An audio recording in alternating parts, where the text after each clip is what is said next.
Selamat pagi. Selamat pagi, Bu. Selamat pagi, Bu. Bu. Pagi, Bu. Selamat pagi. Bisa dengar suara saya dengan jelas? Bisa, Bisa, Bu, bisa bisa, banget, bisa. Bu. Bisa, Ibu, bisa. Oke. Bentar, ini kalau dilihat baru ada 23, 24. Berarti masih kurang, kelas B itu ada 30. Kurang 5 anak lagi yang belum gabung ya. Mungkin kita tunggu 3 menit, 5 menit ya. Baik, Bu. Baik, Bu.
ini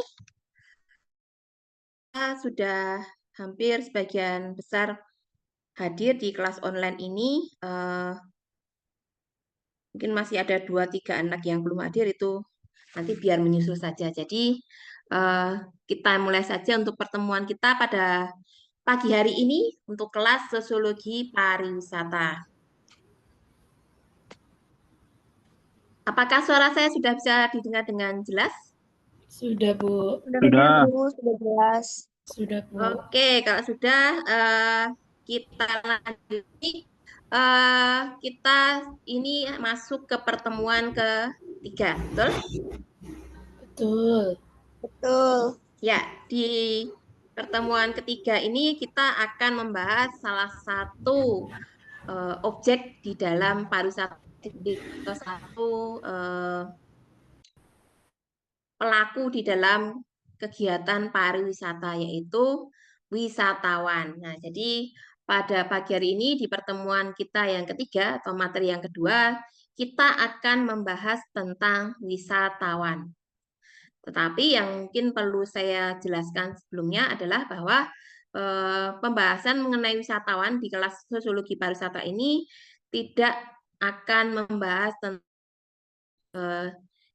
definisi atau jenis-jenis wisatawan itu apa saja, karena kalau kita berbicara mengenai wisatawan sebenarnya memang ada beberapa kategori atau tipe-tipe wisatawan di dalam kegiatan pariwisata, tetapi saya tidak akan membahas tentang tipe-tipe wisatawan itu apa dalam, yang mungkin nanti akan ada beberapa yang akan saya singgung sedikit tentang jenis-jenis wisatawan, tetapi di dalam kelas sosiologi tentang perilaku wisatawan dari aspek sosial budaya itu sendiri. Jadi bukan pada pengertian tentang siapa wisatawan itu, pengertian tentang jenis-jenis wisatawan itu ada. Bicara mengenai wisatawan sendiri, sebenarnya wisatawan sendiri dikategorikan atau dikelompokkan ke dalam beberapa jenis-jenis wisatawan. Nah, penjelasan atau mungkin pembahasan mengenai jenis-jenis atau tipe-tipe wisatawan itu nanti secara mendalam mungkin akan dibahas di kelas yang lain atau di mata kuliah yang lain, mungkin di kelasnya Pak pengantar pariwisata kalau tidak salah, atau mungkin sudah dibahas pengantar pariwisata. Sudah? Di kelas mata kuliah yang lain sudah ada pembahasan tentang wisatawan? Sudah ada, Bu. Di kelasnya Di siapa? kelas manajemen pariwisata. Oke, berarti sudah membahas tentang wisatawan. Secara jenis-jenis wisatawan apa saja sudah dibahas ya? Sudah, Bu. Tapi baru dibahas 3. Oke, berarti gimana? Baru dibahas 3. Baru dibahas 3, maksudnya gimana? 3 jenis wisatawan. Oh, baru dibahas 3 jenis Ya, wisatawan. Ya, betul. jadi kalau kita berbicara mengenai wisatawan itu sendiri sebenarnya ada beberapa jenis wisatawan. Tapi di sini nanti kita tidak akan fokus ke situ, tapi kita akan lebih ke motivasi ataupun perilaku-perilaku di dalam berwisata. Jadi latar belakang budaya, bagaimanakah latar belakang budaya itu akan memengaruhi perilaku seseorang di dalam berwisata, termasuk di dalam preferensi atau minat dia dalam berwisata. Apa saja aktivitas-aktivitas yang cenderung lebih dipilih oleh wisatawan dengan latar belakang budaya tertentu. Seperti itu kurang lebih ya. Bentar, mungkin saya share dulu materi untuk hari ini.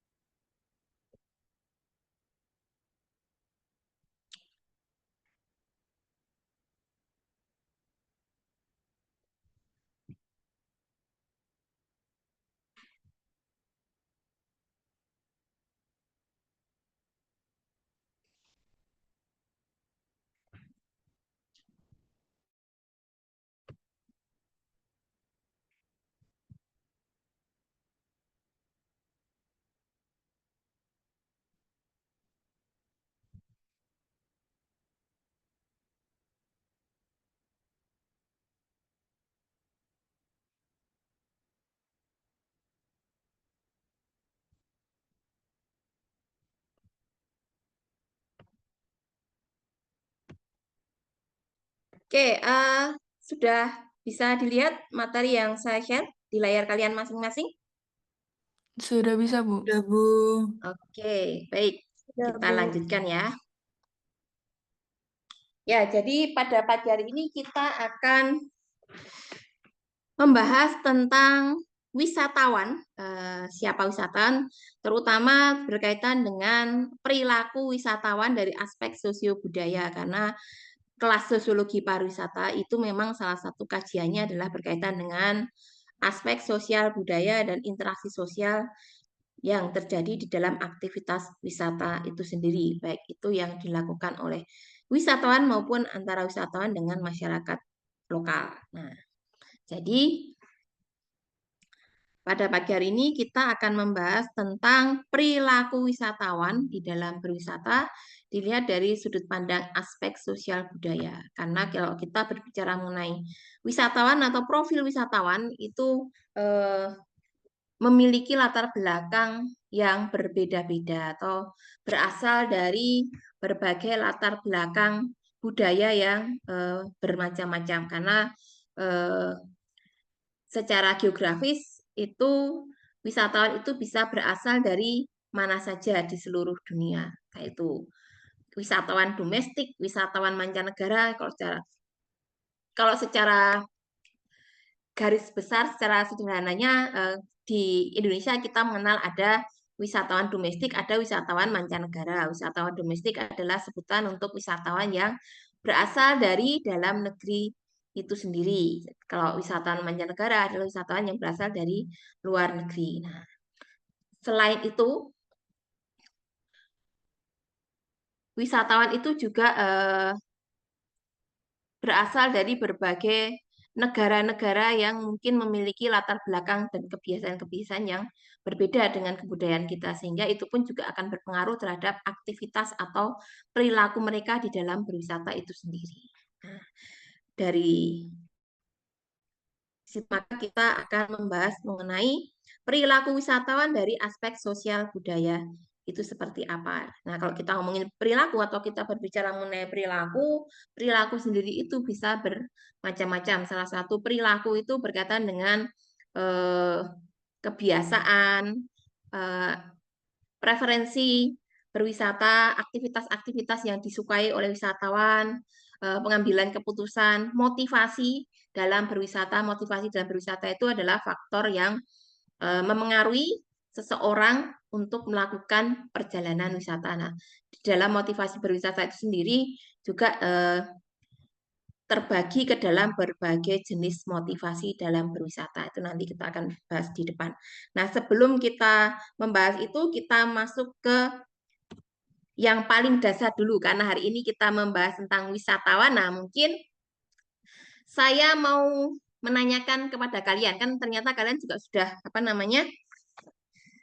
mendapatkan materi tentang wisatawan di mata kuliah yang lain. Jadi saya malah lebih enak kalau misalnya menanyakan kepada kalian, mestinya kalian sudah tahu atau sudah bisa menjawab apa pengertian dari wisatawan itu. Nah, siapa yang mau menjawab? Silahkan.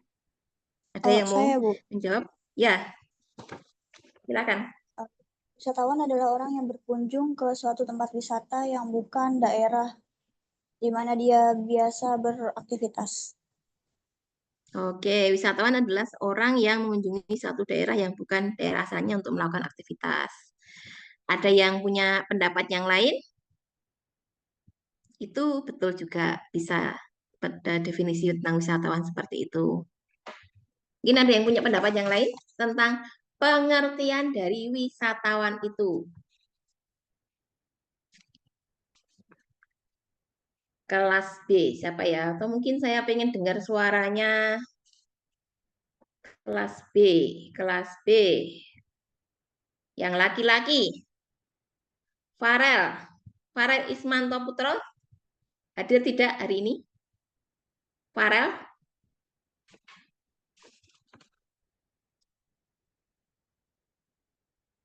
Yang namanya Farel, apakah online atau lagi tidur?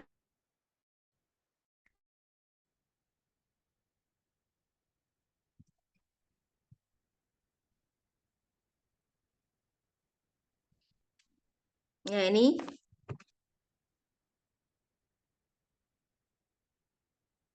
Mic-nya baru error, Bu. Oh, jawabannya mic-nya baru error. Ya udah.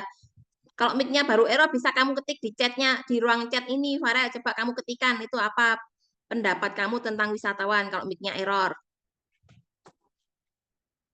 Bisa diketik di chat.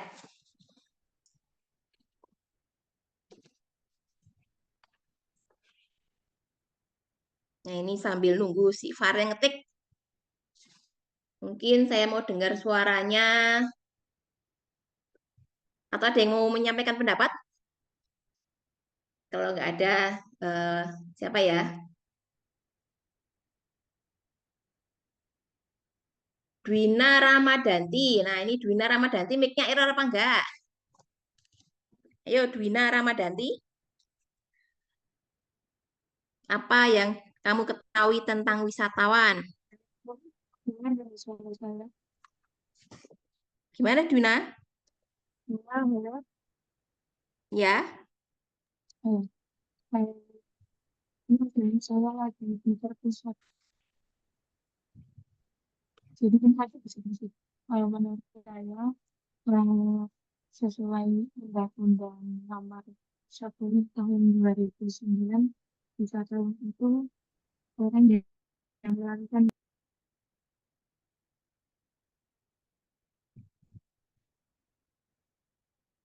suaranya hilang. Jadi kalau tidak salah kamu mengacu pada undang-undang tentang menjelaskan pengertian wisatawan berdasarkan undang-undang kepariwisataan. Ya, yaitu orang wisatawan adalah orang yang melakukan kegiatan wisata. Begitu?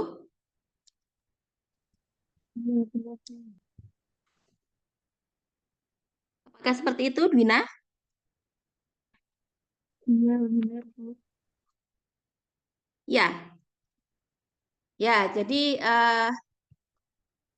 kalau kita berbicara mengenai wisatawan itu sendiri, sebenarnya ada beberapa pengertian-pengertian atau definisi tentang wisatawan itu sendiri. Meskipun secara pengertiannya adalah wisatawan itu adalah orang yang melakukan kegiatan wisata atau seorang yang melakukan perjalanan dari tempat tinggalnya menuju ke suatu tempat untuk melakukan aktivitas wisata itu disebut dengan wisatawan. Jadi ada beberapa definisi atau pengertian mengenai wisatawan sendiri. Baik itu yang dibuat oleh para penulis atau dikeluarkan oleh lembaga pariwisata baik nasional maupun internasional. Jadi mungkin sebagai pengingat.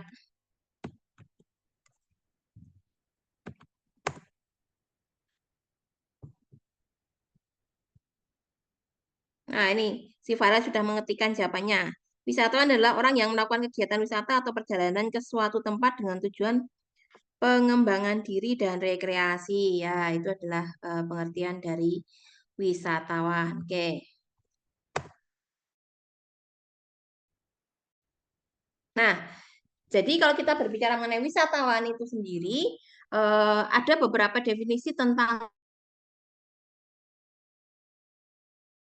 wisatawan yang di dunia maupun nasional ataupun juga beberapa penulis yang membuat pengertian atau batasan tentang siapa itu wisatawan. Nah, yang pertama itu ini saya akan memberikan definisi yang dikeluarkan oleh IUTO, International Union of Official Travel Organization, yaitu International Union of Official Travel Organization ini membuat definisi tentang wisatawan itu ke dalam dua kategori. Jadi kalau IUTO itu membuat batasan mengenai orang yang berwisata atau wisatawan itu ke dalam dua kategori. Yang pertama disebut sebagai visitor, lalu yang kedua disebut sebagai ekskursionis. Nah, bedanya apa? Bedanya kalau visitor itu menurut Yuto adalah individu atau kelompok yang mengunjungi suatu daerah selama lebih dari 24 jam itu disebut visitor. Sedangkan ekskursionis adalah individu atau kelompok yang mengunjungi suatu tempat wisata kurang dari 24 jam. Jadi yang membedakan antara visitor dengan ekskursionis itu adalah dari sisi durasi perjalanan dan aktivitas yang ditempuh oleh wisatawan itu sendiri. Jadi kalau durasi kunjungan atau perjalanannya melebihi dari 24 jam, maka dia disebut dengan visitor. Sedangkan kalau kurang dari 24 jam, maka disebut dengan ekskursionis. Kira-kira ada yang bisa memberikan contoh? Apa contohnya visitor, apa contohnya ekskursionis? Siapa yang masuk kategori visitor, siapa yang masuk kategori ekskursionis?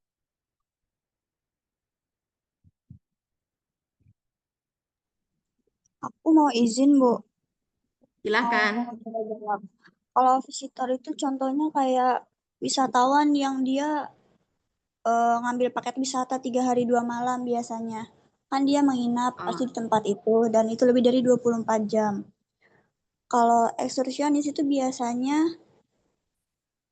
si pemandu wisatanya sebelum berkunjung ke satu tempat ini dia pasti mengecek dulu nih keadaan tempat wisatanya seperti apa. Karena itu biasanya kurang dari 24 jam dia nggak bakal sampai nginap, hanya visit aja. Oke, jadi kalau visitor itu misalnya kalau orang yang melakukan perjalanan wisata, misalnya beli paket wisata kalau di Indonesia itu kan biasanya ada kayak misalnya studi tour atau paket wisata ke Bali 3 hari 2 malam. Nah, ya itu betul. Jadi itu adalah contoh visitor karena dia melakukan perjalanan atau aktivitas wisatanya adalah lebih dari 24 jam. Kalau yang ekskursionis bisa jadi si pemandunya ketika sedang survei, dia melakukan survei ke tempat-tempat wisata yang mau dikunjungi, terus setelah melakukan survei dia kembali lagi. Jadi durasinya kurang dari 24 jam, maka dia disebut sebagai ekskursionis. Tetapi contoh yang lain adalah bisa juga misalnya saya orang Jogja, kemudian saya mengunjungi Keraton Yogyakarta. Nah, ini jarak dari rumah saya yang di Jogja dengan Keraton Yogyakarta itu cuma 15 menit naik motor. Jadi eh, selesai saya kunjungan di Keraton Yogyakarta, saya bisa kembali ke rumah saya sehingga waktu yang saya habiskan untuk kunjungan ke Keraton Yogyakarta itu kurang dari 24 jam. Makanya saya disebut juga sebagai seorang ekskursionis karena aktivitas wisata atau perjalanan yang saya tempuh untuk mengunjungi suatu tempat wisata itu kurang dari 24 jam. Nah, itu perbedaannya. Oke, jadi IOTO atau International Union of Official Travel Organization ini memberikan kategori tentang wisatawan atau membuat definisi tentang wisatawan itu ke dalam dua kelompok atau dua jenis wisatawan. Yang pertama disebut visitor, lalu yang kedua disebut dengan ekskursionis. Lalu yang selanjutnya adalah definisi yang mungkin juga kalian sudah pernah mendapatkan definisi ini dari mungkin kelas manajemen pariwisata atau pengantar pariwisata tentang pengertian yang dikeluarkan oleh United Nations World Tourism Organization. Jadi dari lembaga kepariwisataan dunia di bawahnya PBB. UNWTO ini membuat batasan atau definisi tentang wisatawan itu sebagai setiap orang atau individu atau kelompok yang melakukan perjalanan dan aktivitas yang jauh dari tempat tinggalnya selama lebih dari 24 jam dan tidak menetap berturut-turut di dalam 1 tahun dengan tujuan untuk leisure, bisnis, dan tujuan yang lain. Jadi pengertian yang dikeluarkan oleh UNWTO tentang wisatawan ini sifatnya bisa dikatakan lebih teknis. Jadi dia menyebutkan bahwa atau membuat batasan bahwa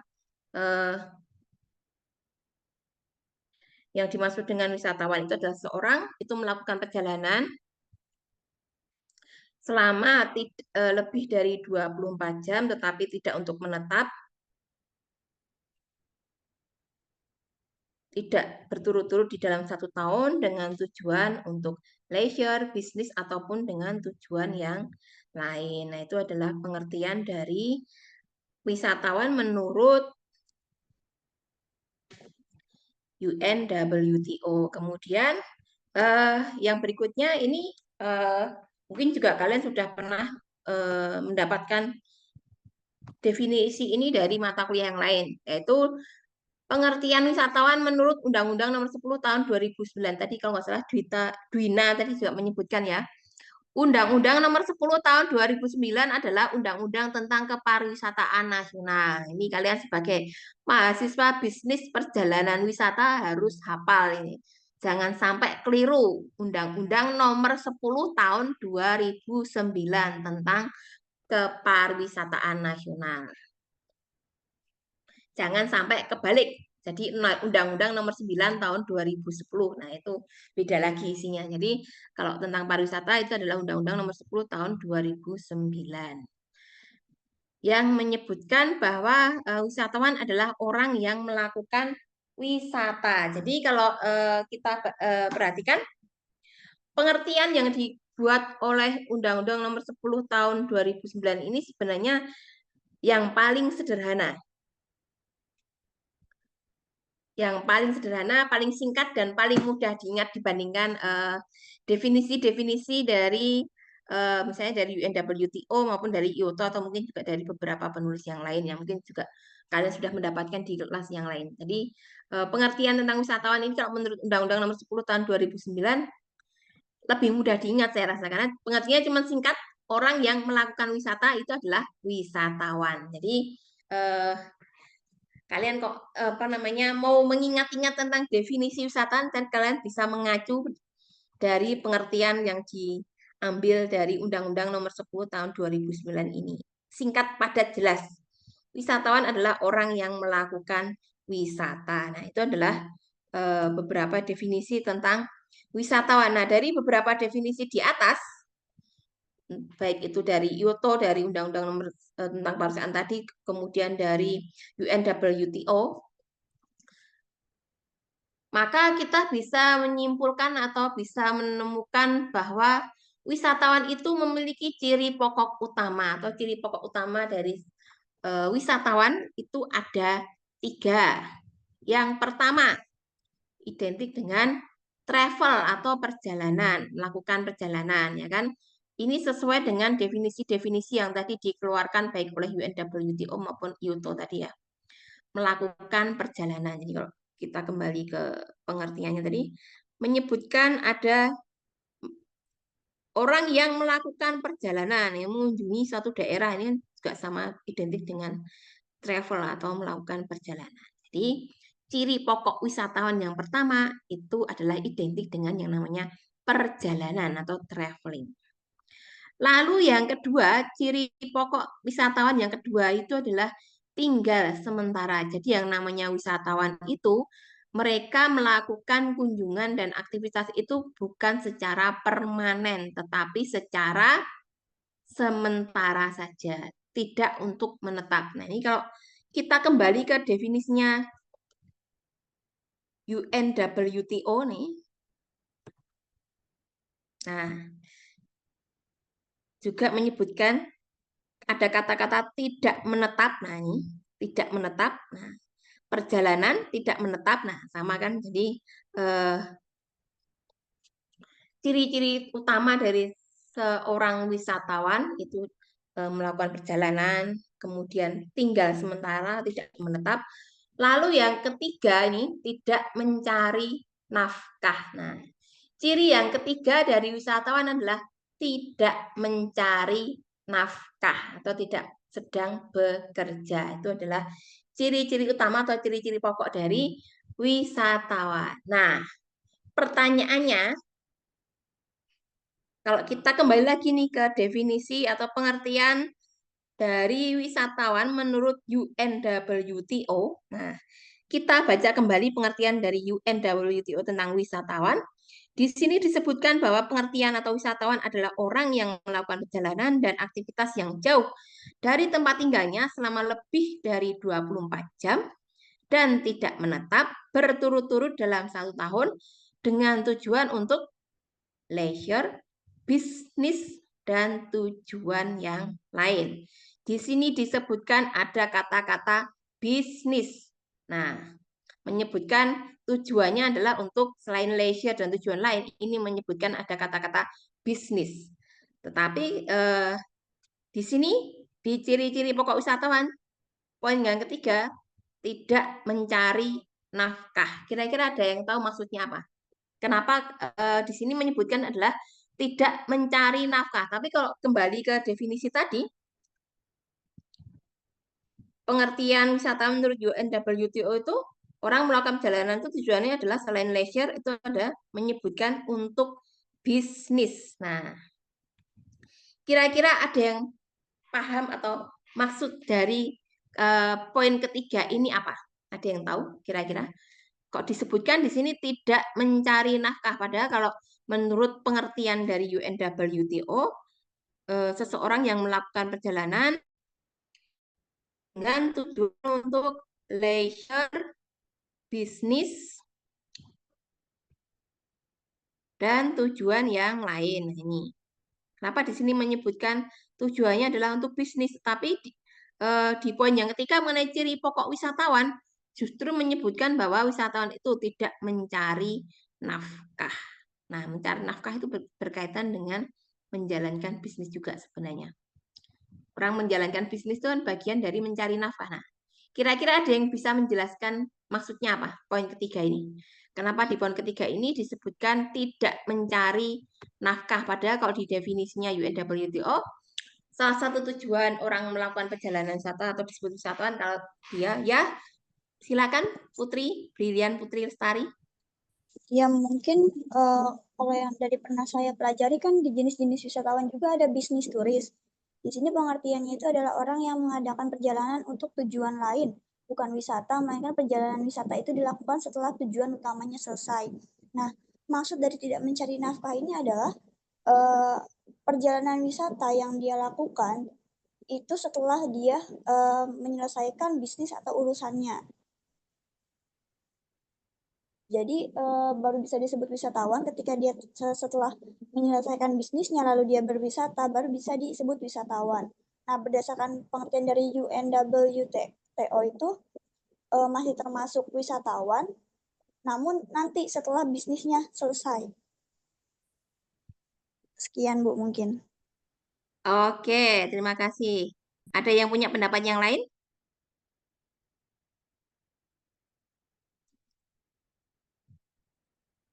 Ya, apa yang disampaikan oleh, kamu panggilannya Brilian atau Putri? Atau Lestari? Bian Bu. Brian, oh ya Brian.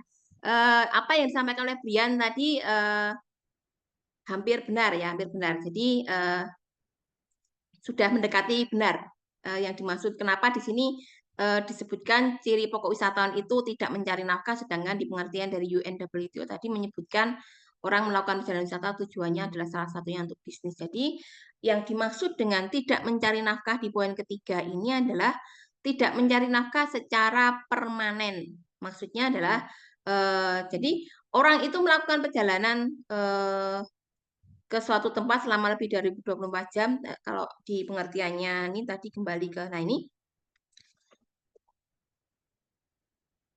pengertian dari UNWTO ini kan lebih dari 24 jam tidak menetap berturut-turut dalam 1 tahun. Berarti kan kunjungan atau aktivitasnya itu tidak permanen. Maka yang dimaksud dengan tidak nafkah di sini adalah tidak mencari nafkah dalam bentuk secara permanen atau kemudian dia menetap di tempat tersebut untuk mendapatkan pekerjaan atau mencari nafkah di sana seterusnya. Tapi kalau dia mencari nafkah itu adalah di sini adalah bagian dari urusan bisnis tapi sifatnya sementara, maka dia bisa disebut juga sebagai wisata. Makanya kalau di dalam pariwisata itu juga ada wisata mais atau bisnis tourism juga.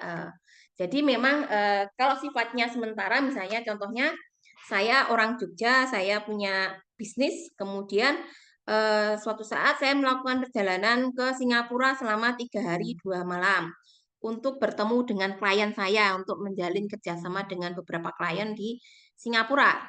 Nah, setelah saya menyelesaikan urusan saya dengan mitra saya atau klien saya yang ada di Singapura, mungkin saya masih punya ada waktu sisa 1 hari. Nah, itu 1 harinya kemudian saya gunakan sekaligus untuk jalan-jalan di sana.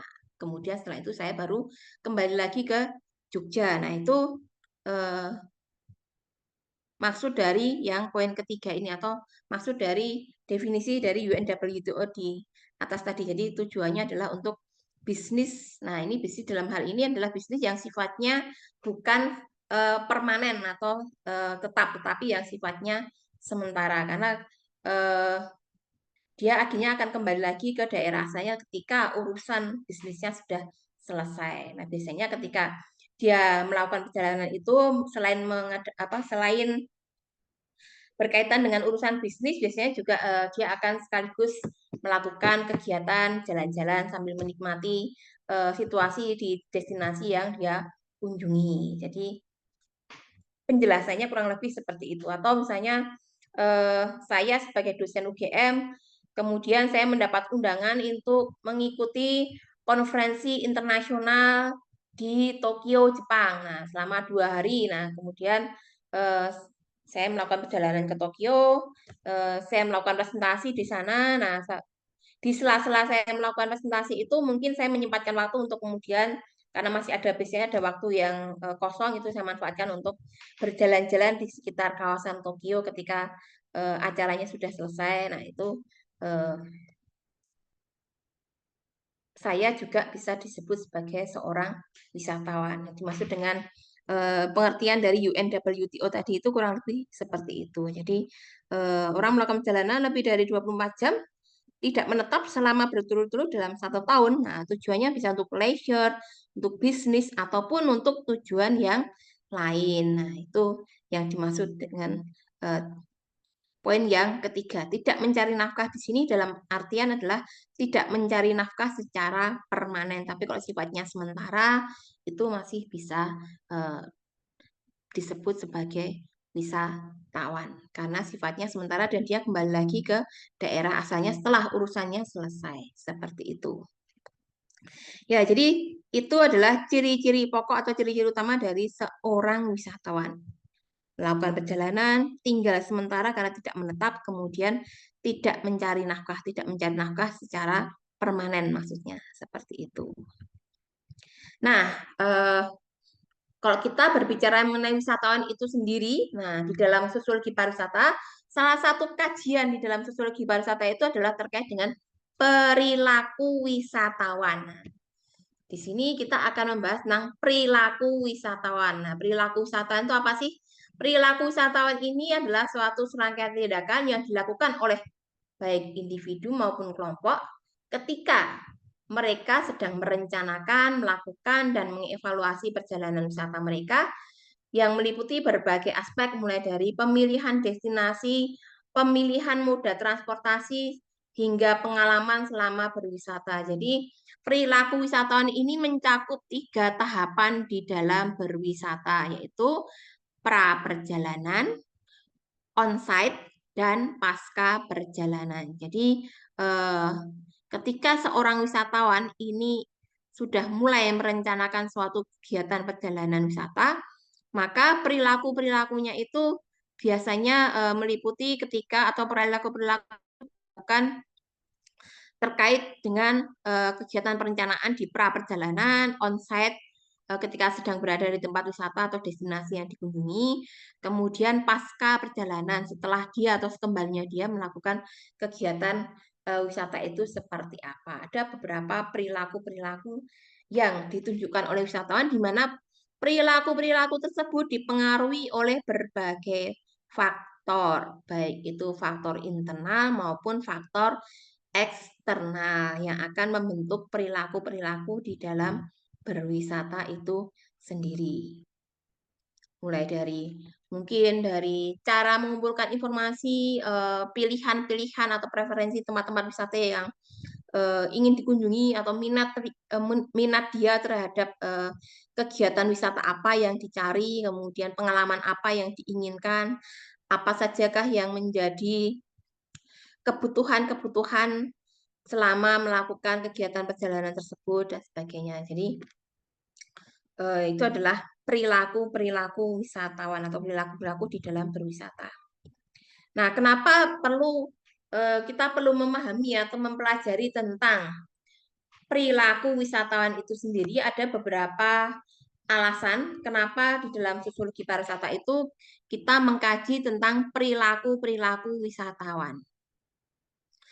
Yang pertama, itu berkaitan dengan memprediksi tren. Nah, untuk mengetahui tren terbaru dalam perilaku wisatawan dapat digunakan untuk membantu dalam mengembangkan produk dan layanan wisata yang lebih relevan. Nah, ini biasanya untuk memprediksi tren ini kajian mengenai perilaku wisatawan ini juga bisa dilakukan oleh industri wisata atau penyedia jasa supaya mereka paham atau bisa mengetahui kalau saat ini tuh wisatawan tuh lagi suka wisata yang seperti apa, jenis-jenis wisata apa yang saat ini lagi diminati oleh wisatawan. Kemudian selain tren berwisata itu kebutuhan-kebutuhan atau layanan-layanan yang diperlukan apa saja. Nah, sehingga nanti penyedia jasa atau industri pariwisata bisa menyiapkan atau mengembangkan baik itu produk maupun layanan yang sesuai dengan kebutuhan wisatawan. Jadi, kajian mengenai perilaku wisatawan itu bisa digunakan untuk mempelajari atau memahami tren wisata yang sedang digemari atau diminati wisatawan saat ini itu adalah tren wisata yang seperti apa. Nah, kalau saya tanya ke kalian, kira-kira kalian tahu nggak? Kalau saat ini tuh kira-kira tren berwisata yang sedang banyak diminati oleh para wisatawan itu adalah bentuk wisata yang seperti apa kalau menurut kalian? Ada yang tahu? Kalau menurut saya, sekarang itu lagi tren main ke alam sih, Bu. Lebih ke arah, Main ke alam, kunjungan ya ke betul. atraksi alam. Iya, betul, Oke, betul. ya kunjungan ke alam. Ada aktivitas-aktivitas yang dilakukan selama kunjungan di alam itu mungkin? Iya, Apa ada hanya kayak, sekedar apa? misalnya jalan-jalan ke sebuah bukit, terus setelah itu, Hmm. apa ya namanya, kayak ada flying fox-nya, sama juga Oke, sejenis, ya. sejenis itulah. Ya, jadi tidak hanya sebatas melihat pemandangan alam, tapi juga melakukan aktivitas-aktivitas fisik, misalnya main flying fox atau eh, ada aktivitas-aktivitas lain yang dilakukan bersama-sama di alam. Saya atau ada juga kalau sekarang yang ini lagi tren itu glamping ya kan? Ada yang pernah ikut glamping? Glamping tahu glamping?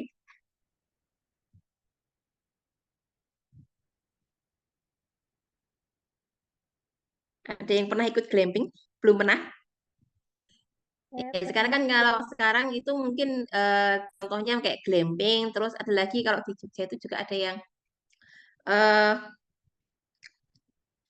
menyewa mobil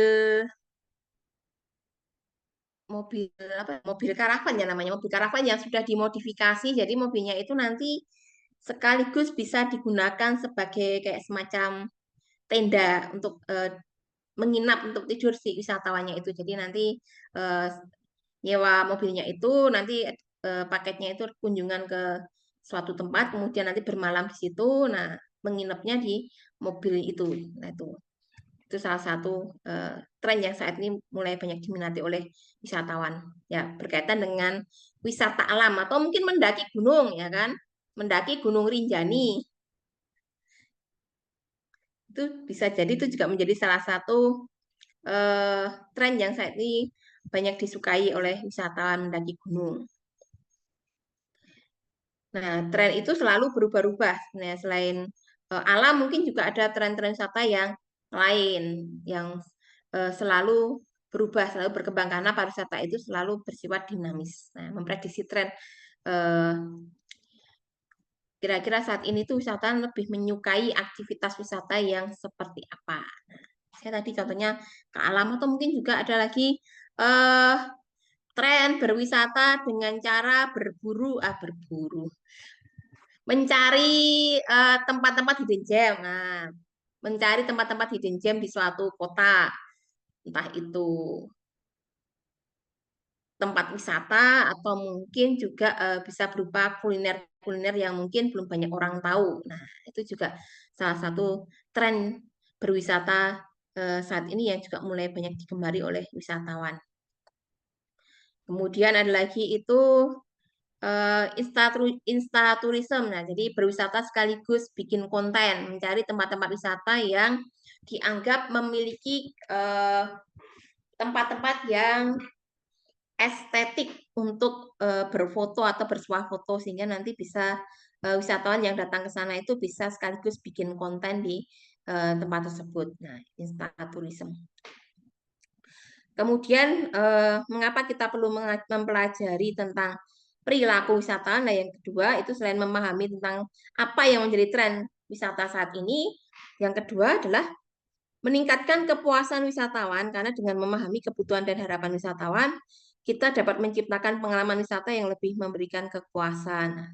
Kemudian yang ketiga, mengelola destinasi wisata, ini katanya dengan penyedia jasa atau industri, yaitu dengan memahami perilaku wisatawan, maka pihak industri atau penyedia jasa itu bisa memahami dampak perilaku wisatawan terhadap destinasi, sehingga bisa membantu di dalam kegiatan pengelolaan destinasi wisata yang berkelanjutan. Lalu yang keempat, berkaitan dengan strategi pemasaran. Dengan memahami motivasi dan preferensi, akan membantu mereka di dalam merancang strategi pemasaran yang efektif. Nah, tadi dengan mempelajari apa sih yang sekarang lagi diminati oleh wisatawan. Nah, misalnya yang diminati adalah yang seperti ini. Nah, kalau aktivitasnya seperti itu, kira-kira membutuhkan apa saja untuk mendukung layanan itu. Nah, sehingga harus menyiapkan layanan-layanan atau fasilitas sesuai dengan kebutuhan wisatawan. Nah, ini kaitannya dengan pengembangan produk dan memasarkan produk sesuai dengan segmen pasar yang sesuai dengan produk tersebut. Nah, itu. Nah, kemudian kalau kita berbicara mengenai perilaku wisatawan, kalau tadi kenapa kita perlu mempelajari tentang perilaku wisatawan, maka kalau kita belajar atau mengkaji tentang perilaku, kita berbicara mengenai perilaku wisatawan, itu sendiri juga dipengaruhi oleh berbagai faktor, baik faktor internal maupun faktor eksternal. Faktor internal itu adalah faktor-faktor yang berasal dari dalam diri wisatawan itu sendiri. Yang pertama ada motivasi, kemudian yang kedua ada persepsi, lalu yang ketiga adalah kepribadian wisatawan itu, usia, pendidikan, dan pendapatan. Jadi faktor-faktor internal itu berasal dari si wisatawan itu sendiri. Motivasi, faktor yang mendorong seseorang untuk melakukan suatu perjalanan wisata atau melakukan aktivitas wisata. Motivasi.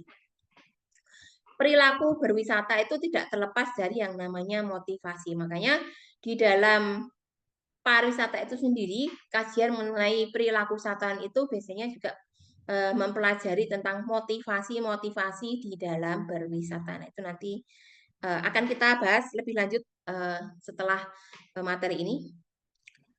Sebelum kita membahas atau kita sampai ke motivasi tadi, kita membahas ke faktor-faktor internal dulu. Ada motivasi, kemudian ada persepsi mengenai citra destinasi, harga, kualitas. Nah, persepsi. Persepsi itu apa?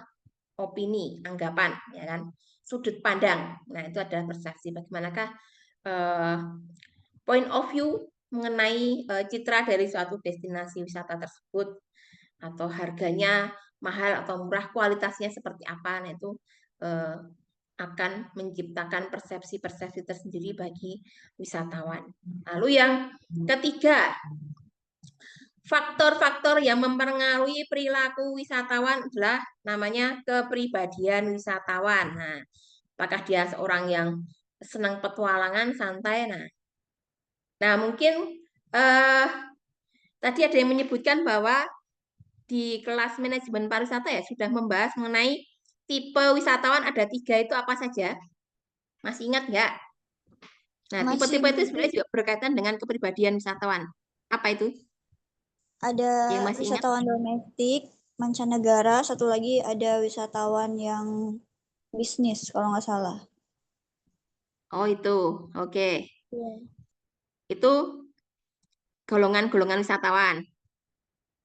Kalau yang Betul, ini Bu. sudah pernah dibahas? Ya. Atau ada yang punya pendapat yang lain?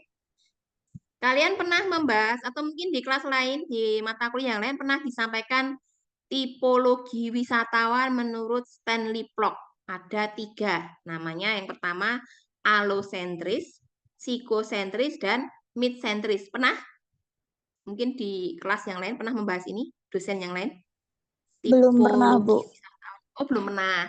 Ya, jadi Bu. kalau kita berbicara mengenai kepribadian wisatawan, nah itu kan di sini makanya apakah dia senang berpetualangan atau aktivitas yang santai itu sebenarnya eh, kalau kita berbicara mengenai tipe-tipe wisatawan itu ada berbagai tipe-tipe atau jenis-jenis wisatawan berdasarkan penggolongan-penggolongan yang telah dilakukan oleh beberapa penulis. Salah satunya Stanley Plock, namanya Stanley Plock.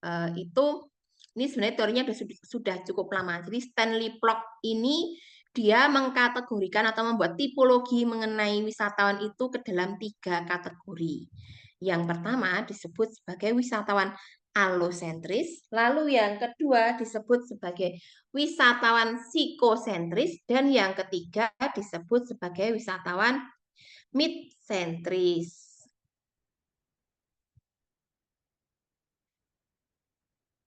Nah, apa bedanya antara alosentris dan midsentris ini? Jadi kalau gimana?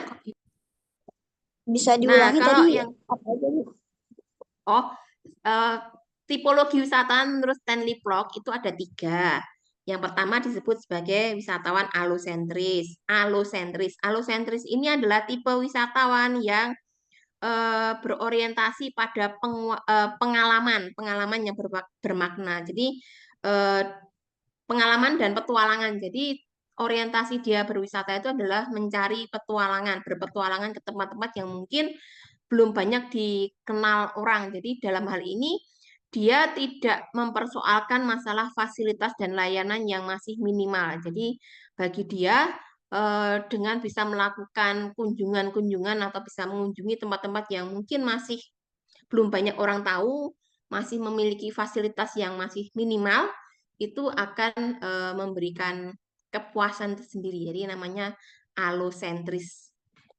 Itu menurut Stanley Plock. Jadi wisatawan yang lebih mengutamakan pada pencarian pengalaman yang bermakna serta petualangan. Jadi jiwa petualangannya cukup tinggi kalau wisatawan alosentris. Mereka tidak mempersoalkan masalah kenyamanan dan fasilitas yang sudah standar. Jadi mereka tidak mempersoalkan hal itu. Jadi bagi mereka misalnya bisa melakukan kunjungan atau mengunjungi suatu tempat-tempat atau destinasi wisata yang mungkin masih terpencil dengan moda transportasi yang masih sangat terbatas dan fasilitas yang masih sangat minim sekali, bahkan di sana mungkin belum ada hotel.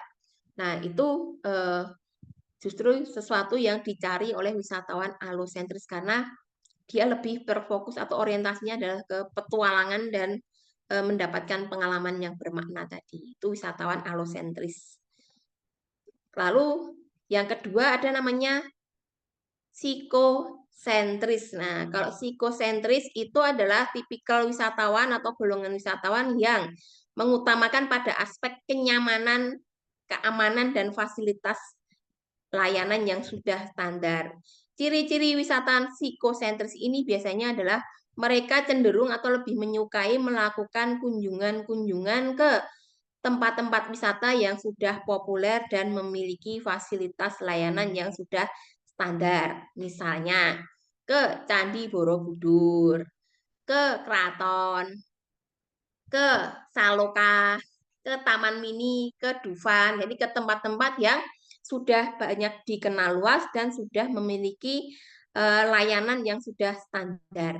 Nah, itu adalah wisatawan psikosentris. Kebalikan dari wisata alosentris. Nah, lalu yang ketiga itu ada midsentris. Nah, kalau midsentris itu ya pertemuan antara alo dan psikosentris. Nah, di satu sisi mungkin dia masih senang berpetualangan tapi masih mempertimbangkan aspek-aspek kenyamanan dan keamanan. Sehingga tidak murni berpetualangan. Jadi kalau yang midsentris itu mungkin dia masih senang berpetualang, senang mengunjungi tempat-tempat yang mungkin tidak biasa, tapi setidaknya sudah ada fasilitas yang sudah memadai di tempat tersebut. Nah, itu. Jadi kalau midsentris ini ya pertemuan antara alosentris dan psikosentris. Jadi dia di tengah-tengah. Nah, itu adalah tipe-tipe atau pembagian wisatawan berdasarkan kepribadian menurut apa namanya? si Stanley Block tadi. Jadi ada psikosentris, alosentris, dan midsentris seperti itu. Nah, kalau kalian sendiri saya tanya masuk ke kategori yang midsentris atau alosentris kalian? Coba. Mid. Gimana, Maharani? Saya mid, Bu, untuk saat ini. Mid. Alasannya mid apa? Karena dari segi keamanan dan kenyamanan, jadi ya begitu, Bu, menurut saya. Oh, jadi Untuk saat ini. saya masih pengen berpetualang nih yang ada aktivitas petualangannya, tapi masih mempertimbangkan harus ada eh, jaminan keamanan dan kenyamanannya harus ada, gitu ya. Jadi saya memilih, saya sepertinya cocok masuk kategori yang mid-centris, ya nggak apa-apa. Jadi kan setiap orang punya ini preferensinya masing-masing. Oke, eh coba kalau yang laki-laki nih, saya mau dengar suara nih. Siapa ya? Axelo Titan Asar. Axelo Titan Asar mic-nya nyala nggak? Atau lagi nggak online? Axelo Titan.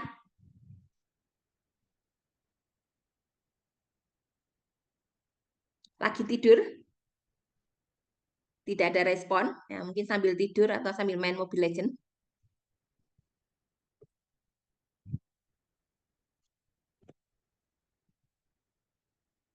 Ada di kelas ini yang mungkin merasa dirinya adalah wisatawan alosentris atau psikosentris. Kalau tadi midsentris. Nah, mungkin selain yang midsentris ada juga yang kalau saya lebih merasa saya ini adalah yang alosentris atau saya lebih merasa sebagai wisatawan yang psikosentris. Nah, ada yang seperti itu? Mungkin ada yang merasa saya wisatawan alosentris, saya merasa sebagai wisatawan psikosentris. Saya, Bu, Ya, gimana?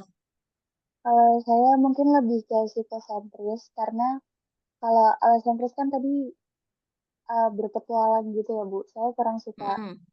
Saya Mm-mm. kurang suka yang explore gitu. Jadi kalau misalnya Mm-mm. saya pergi, saya selain searching tempatnya emang selain sebelumnya udah searching tempatnya dulu, saya memang inginnya ya di sana saya nyaman dan semuanya udah terjamin gitu, Bu. Bukan yang kalau adventure itu kan nanti misalnya ada resiko dan lain-lain. Dan saya juga kurang suka yang olahraga, sesuatu olahraga atau yang fisik Mm-mm. sekali.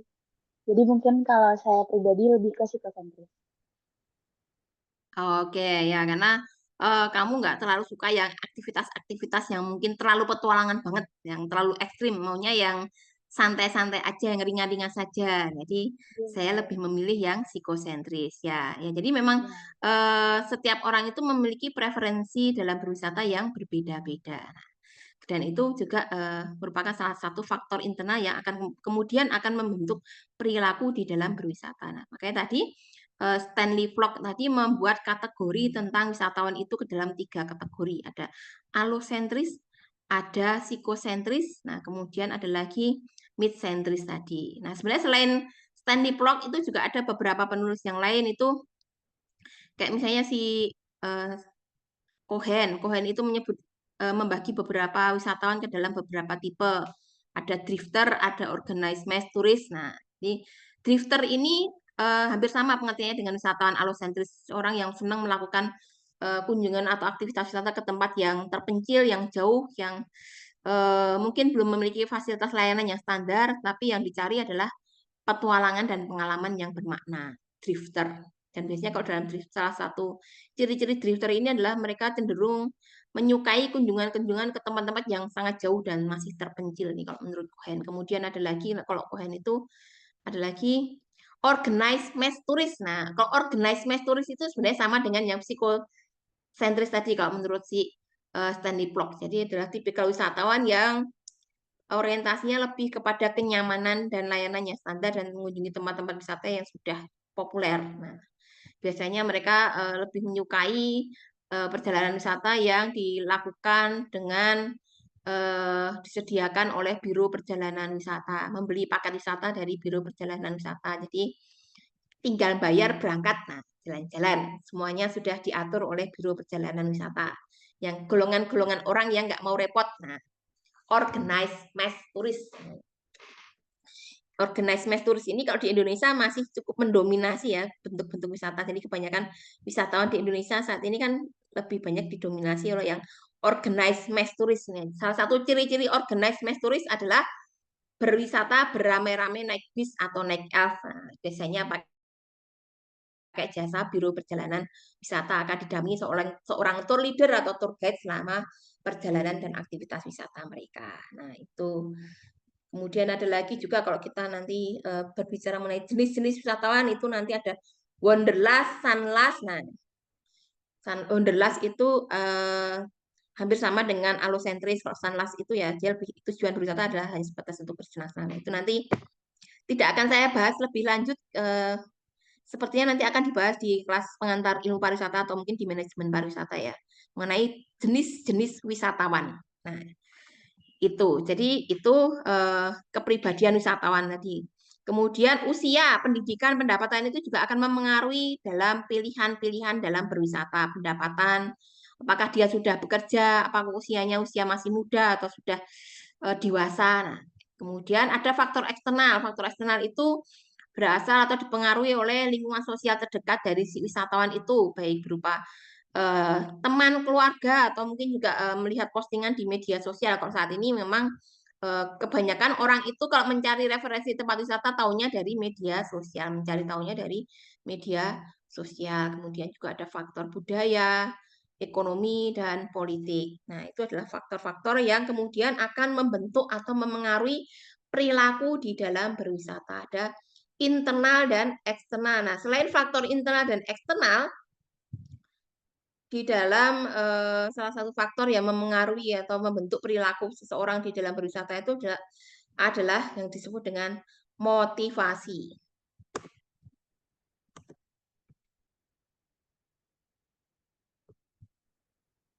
Nah, apa yang dimaksud dengan motivasi berwisata? Motivasi berwisata adalah dorongan yang membuat seseorang memutuskan untuk melakukan perjalanan wisata. Jadi sebenarnya motivasi ini adalah salah satu faktor internal yang kemudian juga akan membentuk perilaku di dalam berwisata. Berbicara mengenai motivasi berwisata itu sendiri, sebenarnya dalam pariwisata secara umum dikenal ada 4 motivasi.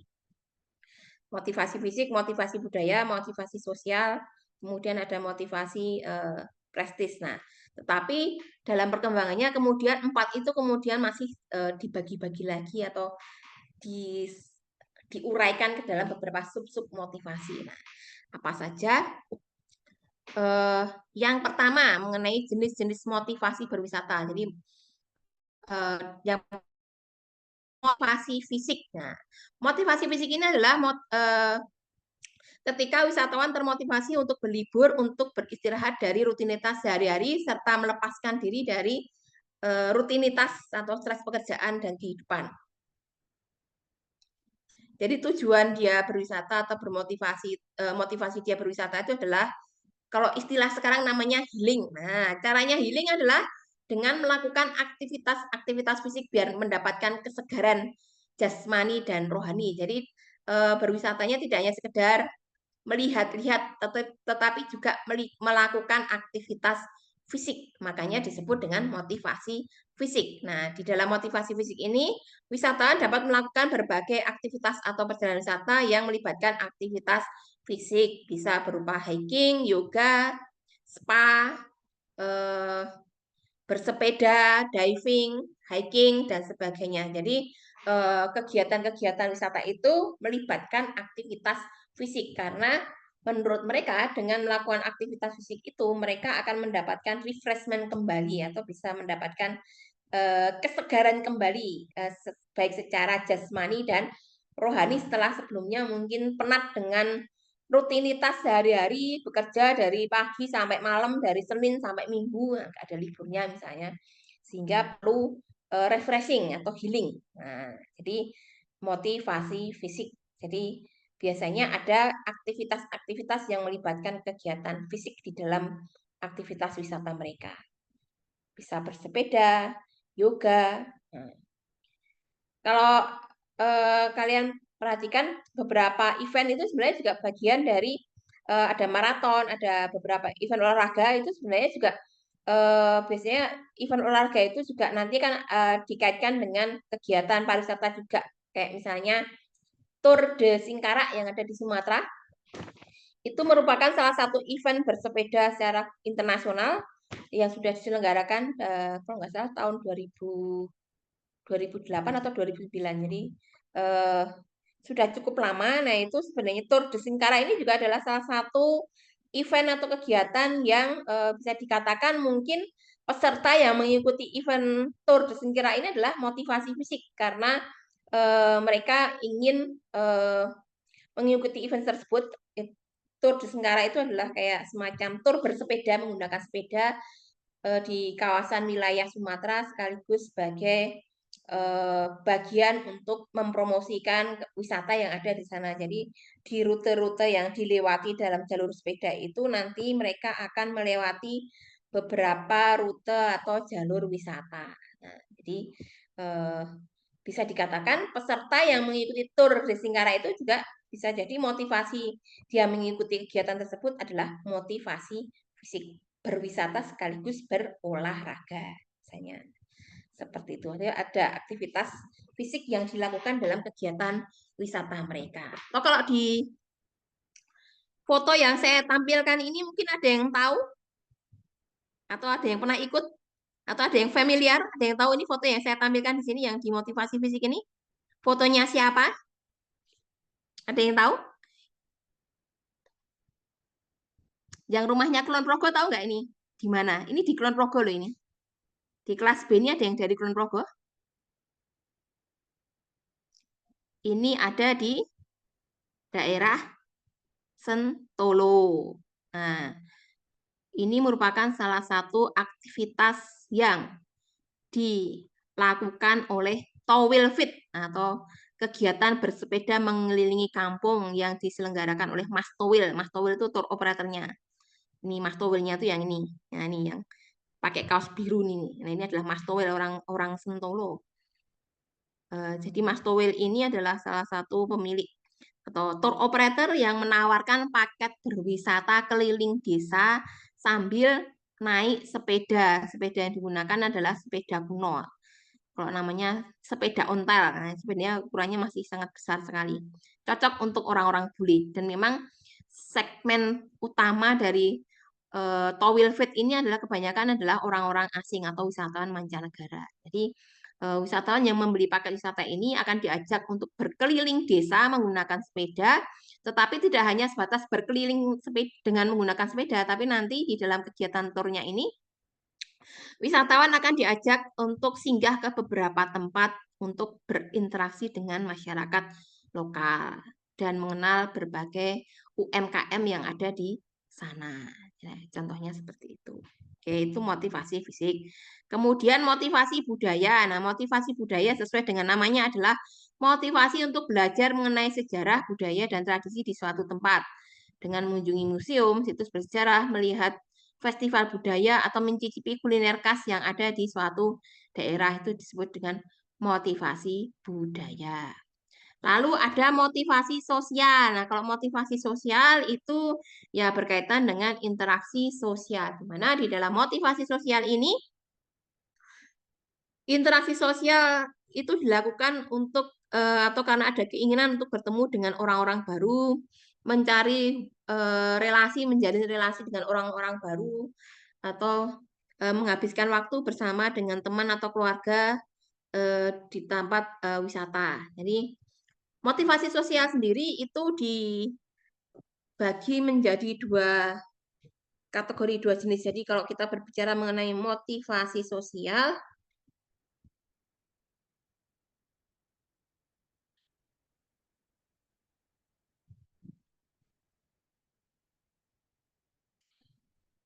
Nah, motivasi sosial ini ada dua hal, ada 2 poin di dalam motivasi sosial. Yang pertama, motivasi sosial yang tujuannya adalah untuk melakukan interaksi sosial dengan teman atau keluarga. Maksudnya, seseorang melakukan kegiatan wisata sekaligus karena tujuannya adalah untuk bisa berkumpul dengan teman atau keluarganya. Jadi, nama lainnya adalah visiting friends and relative. Nah, visiting friends teman, and relatif itu keluarga. Nah, jadi motivasi sosial ini meliputi ada 2 poin di sini.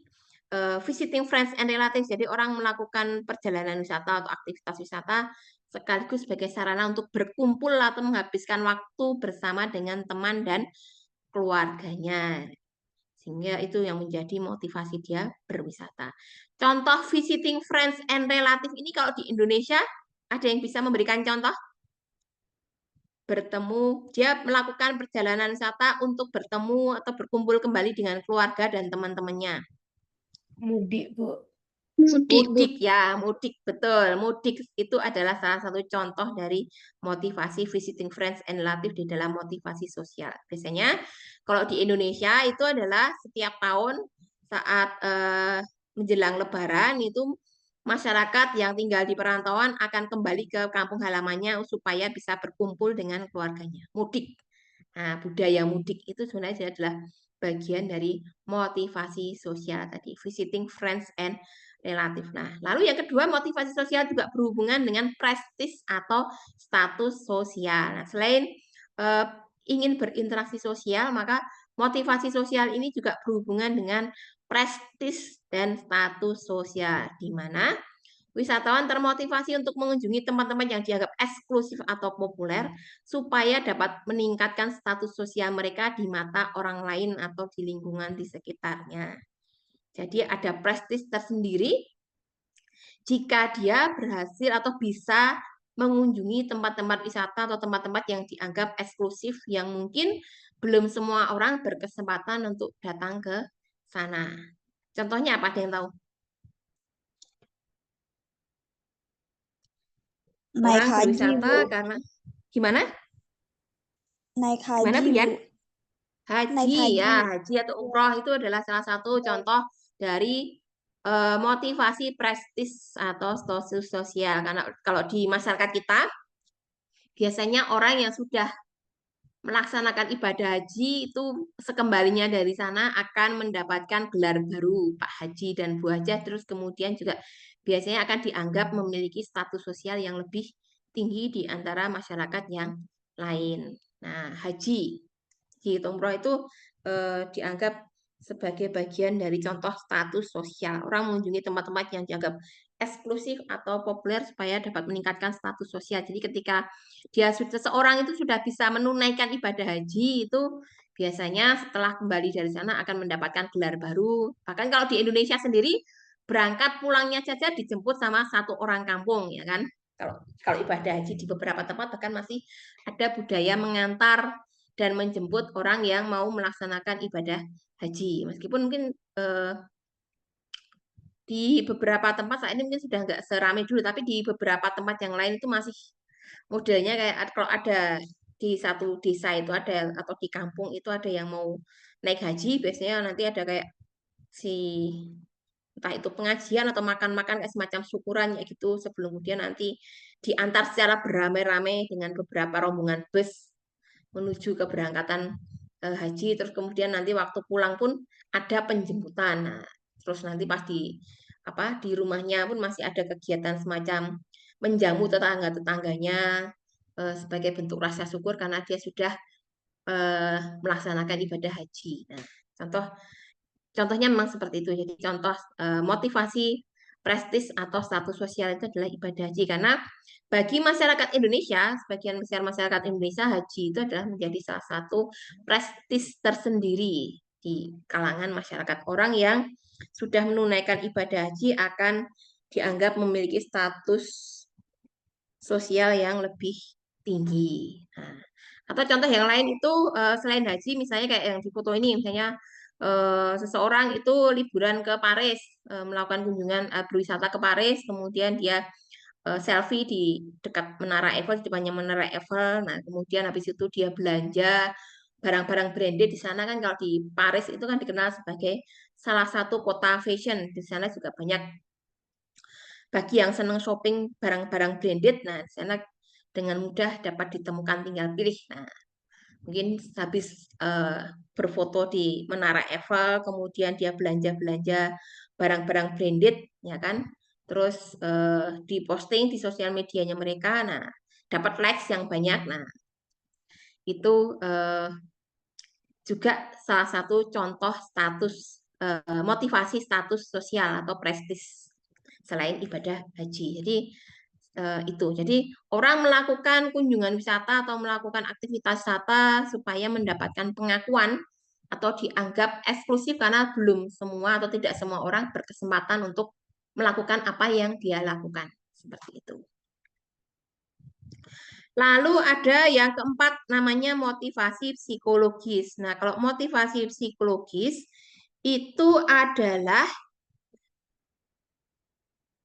keinginan untuk menjelajah tempat-tempat baru, menghadapi tantangan atau mengalami hal-hal yang belum pernah dialami sebelumnya, sehingga memotivasi wisatawan untuk melakukan hal-hal tersebut dalam melakukan perjalanan wisata.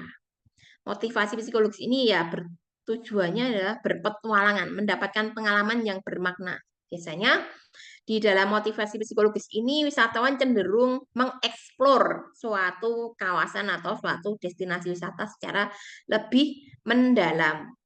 Nah, di dalam motivasi psikologis ini juga berkaitan dengan pengembangan pribadi atau pengembangan diri seseorang, di mana wisatawan ini termotivasi untuk melakukan perjalanan dalam rangka healing, mencari inspirasi, refleksi diri, atau mengembangkan keterampilan dan pengetahuan baru. Makanya aktivitas wisatawannya tadi saya sebutkan bersifat eksploratif. Bersifat eksploratif. Jadi dia ketika mengunjungi suatu destinasi wisata itu, mungkin durasi kunjungan ke sana itu tidak sebentar. Bisa jadi 1 hari, 2 hari, atau mungkin seminggu. Nah, supaya dia bisa mendapatkan pembelajaran baru di tempat tersebut.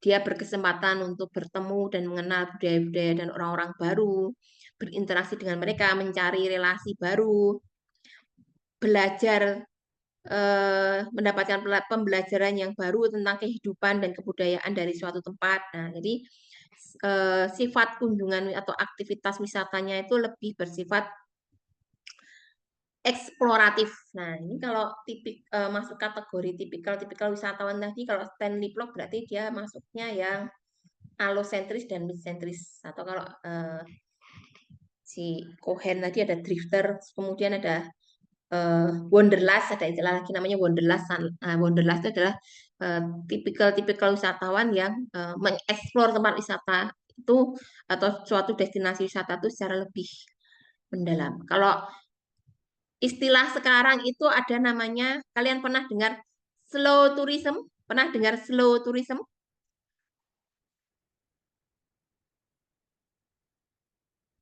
Jadi kalau kita berbicara mengenai tren-tren berwisata saat ini kan ada salah satu namanya istilahnya adalah slow tourism. Slow tourism ini adalah salah satu bentuk wisata yang sifatnya independen, bebas, tidak terikat. Jadi wisatawan itu bisa bebas bereksplorasi di tempat wisata yang dikunjungi tanpa batasan-batasan waktu.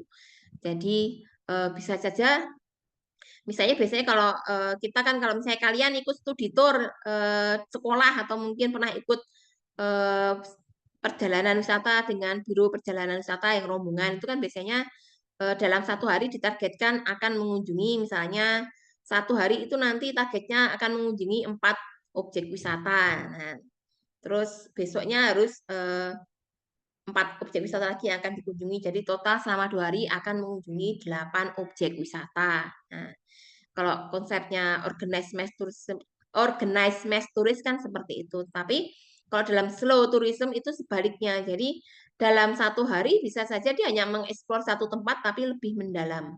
Jadi dia tidak apa namanya? Tidak mentargetkan dalam 1 hari harus bisa dapat 4 objek sekaligus atau 5 objek wisata sekaligus. Jadi slow tourism itu lebih fokus kepada mengeksplor suatu kawasan wisata atau destinasi wisata itu secara lebih mendalam. Kira-kira kalau di kota ini itu ada apa saja yang menarik, terus kemudian mungkin ada kuliner-kuliner khusus atau kuliner khas yang ada di tempat ini. Apakah ada workshop cara memasak atau belajar memasak makanan-makanan khas yang ada di sini misalnya, atau workshop mengenai kebudayaan lokal bersama masyarakat lokal misalnya seperti itu. Jadi motivasi psikologis ini lebih ke eksplorasi sebagai bagian dari healing dan pengembangan diri si wisatawan itu sendiri. Sini mencari inspirasi, refleksi diri, mengembangkan keterampilan dan pengetahuan baru. Misalnya belajar memasak, ikut kelas memasak di destinasi wisata tersebut. Misalnya kalau di kota gede itu ada aktivitas cooking class yang diselenggarakan oleh komunitas Lawang Petuk. Nah, cooking class-nya itu mengajak wisatawan untuk belajar mengenal kuliner-kuliner Jawa dan sekaligus cara memasaknya di kawasan kota gede. Jadi kayak semacam cooking class tapi menu-menu tradisional yang ada di Jawa. Nah, kemudian nanti setelah dimasak bareng-bareng itu kemudian dimakan bersama-sama. Jadi sebelum dimakan itu mereka diajak terlibat juga di dalam proses memasaknya. Cooking class. Nah, ini konsep cooking class ini tidak hanya ada di Jogja, di beberapa kota juga sudah mulai diadakan, kayak misalnya di Bali, di Jakarta, sudah ada beberapa tour operator juga yang menyelenggarakan cooking class kepada wisatawan untuk mereka bisa mempelajari atau belajar mengolah makanan-makanan khas yang ada di daerah tersebut. Nah. Kemudian yang kelima ada motivasi ekonomi. Nah, motivasi ekonomi ini berkaitan dengan mencari kesempatan bisnis. Wisatawan termotivasi oleh peluang untuk menjalin bisnis, kemitraan, mencari pelanggan baru, atau menghadiri konferensi serta pameran dagang. Ini tadi ya, di awal tadi. Tidak mencari nafkah, tapi sifatnya selama itu sifatnya sementara itu masih bisa. Jadi tidak mencari nafkah dalam hal secara permanen, tapi kalau secara dia sementara itu masih bisa. Itu bagian dari motivasi ekonomi tadi. Bertemu klien di luar negeri atau di luar kota atau mengikuti conference tadi. Hemat dan nilai uang, wisata mencari destinasi yang menawarkan pengalaman yang baik dengan biaya yang lebih rendah atau berburu penawaran dan diskon ini. Bagi beberapa wisatawan itu cenderung mereka lebih menyukai aktivitas-aktivitas wisata yang affordable, jadi yang lebih murah dan terjangkau daripada yang mahal ya, karena kan kalau kita kembali ke faktor-faktor tadi ini berkaitan dengan pendapatannya, faktor internal dan kondisi ekonomi, sehingga motivasi ekonomi ini juga berkaitan dengan affordable apa ya? Ya kesanggupan si kondisi perekonomian si wisatawan itu ketika dia merencanakan suatu perjalanan wisata, dia akan dia prefer memilih perjalanan atau aktivitas wisata yang masih bisa terjangkau. Nah, saya kalau bisa nyarinya kalau misalnya karena dia golongan menengah ke bawah, mungkin dia akan lebih memilih ke tempat-tempat wisata yang tiket masuknya tidak mahal, yang lebih murah atau kalau bisa yang gratis sehingga tidak perlu membayar. Kalian tahu nggak di Jogja ini ada tempat-tempat wisata yang gratis? Ada yang tahu? Jadi kalau ngomongin tempat wisata sendiri, sebenarnya kan di Jogja sendiri juga ada beberapa tempat wisata yang kita kalau mau masuk ke sana tuh tidak membayar. Misalnya di beberapa Malioboro, kalau Malioboro jelas tidak membayar. Di Museum Sandi itu tidak membayar. Ada yang pernah ke Museum Sandi? Mungkin waktu SMA atau kalau SMA-nya di Jogja, ada yang pernah ke Museum Sandi? Belum? Museum Sandi itu adanya di kawasan Kota Baru. Belakangnya, dekatnya Raminten. Nah, dekatnya Raminten. Kalian tahu Raminten nggak? Raminten Resto tahu nggak? Kota Tahu. Baru tahu? Tahu? Yang orang Jogja tahu Kota Baru ya? Atau belum tahu? Kalau belum tahu ya silahkan nanti setelah ini kalian jalan-jalan dan mengeksplor kawasan Kota Baru. Jadi biar tahu di sana ada Museum Sandi. Kalau mau ke Museum Sandi itu gratis, tidak membayar. Jadi berwisata itu sebenarnya juga kita bisa memilih berwisata dengan gaya hemat atau dengan gaya yang premium. Nah, saya seperti itu. Yang penting kalau kita dalam kondisi keuangan yang baik, ekonominya bagus, kita bisa memilih objek-objek wisata atau destinasi-destinasi wisata yang populer yang ada di luar negeri. Seperti itu. Terus kemudian ada motivasi lingkungan. Nah, kalau motivasi lingkungan ini dipengaruhi oleh adanya kesadaran ekologis dari wisatawan itu sendiri untuk ikut bertanggung jawab atau ikut berpartisipasi di dalam menjaga keseimbangan ekologis di tempat wisata yang dia kunjungi. Memiliki motivasi untuk berwisata secara berkelanjutan dengan mengunjungi destinasi yang mendukung konservasi lingkungan dan memiliki dampak minimal terhadap ekosistem lokal. Misalnya kunjungan ke taman nasional, atau ke desa wisata berbasis wisata alam atau agrowisata. Nah, itu bagian dari motivasi lingkungan. Kalau di Jogja sendiri kan juga ada beberapa desa wisata yang dia berbasis pada ekowisata. Misalnya di Ngelanggeran, di Pancoh, Pancoh itu di Sleman. Misalnya seperti itu.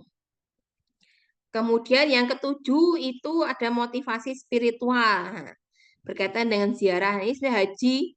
Jadi kalau ngomongin haji dan umroh itu bisa masuk kategori motivasi spiritual, bisa juga tadi yang motivasi status sosial tadi, karena kalau di masyarakat kita berkaitan dengan kebiasaan atau habitnya masyarakat kita, orang yang sudah menunaikan ibadah haji itu biasanya akan mendapat status sosial yang dianggap memiliki status sosial yang lebih tinggi dibandingkan masyarakat biasa.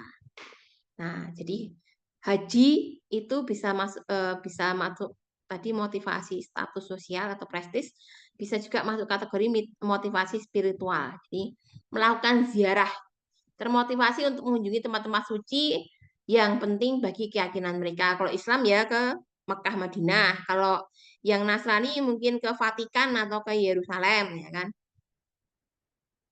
Kalau yang Hindu ke India mungkin ya. Jadi sesuai dengan keyakinannya masing-masing. Pengalaman spiritual, wisatawan melakukan perjalanan untuk mencari ketenangan batin, meditasi, dan pengalaman spiritual yang mendalam. Ini mencari pengalaman spiritual dengan mendatangi tempat-tempat yang dianggap suci sesuai dengan keyakinannya. Kalau Islam ya ke Mekah, Madinah tadi, haji atau umroh. Kemudian kalau yang Nasrani itu ke Vatikan misalnya atau ke Yerusalem gitu.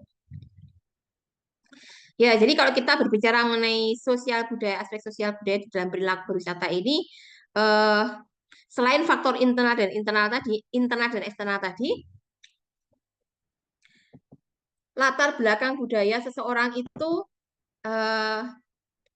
akan membentuk perilaku dia dalam berwisata. Budaya mempengaruhi cara individu memandang dunia, menentukan apa yang mereka anggap penting, dan mempengaruhi preferensi serta perilaku mereka saat berwisata.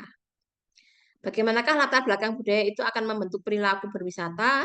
Yang pertama adalah berkaitan dengan memilih destinasi wisata. Biasanya budaya itu akan menentukan apa yang dianggap menarik atau penting di dalam sebuah destinasi. Wisatawan dari budaya yang menghargai sejarah atau tradisi lebih tertarik mengunjungi situs-situs bersejarah dan museum. Sebaliknya, mereka yang berasal dari budaya yang cenderung hedonis akan lebih tertarik kepada destinasi yang menawarkan hiburan dan kehidupan malam, misalnya seperti itu. Nah, jadi latar belakang budaya itu akan membentuk perilaku seseorang di dalam berwisata maupun preferensi dia berwisata. Misalnya orang Jepang itu merupakan masyarakat yang lekat dengan budaya atau mereka sangat menghargai tentang sejarah dan tradisi. Orang Jepang itu dikenal sebagai orang atau masyarakat yang sangat lekat dengan budaya, nilai-nilai budaya. Mereka sangat menghargai sejarah dan tradisi yang mereka anut, dan itu juga berpengaruh terhadap gaya berwisata mereka atau preferensi mereka dalam berwisata.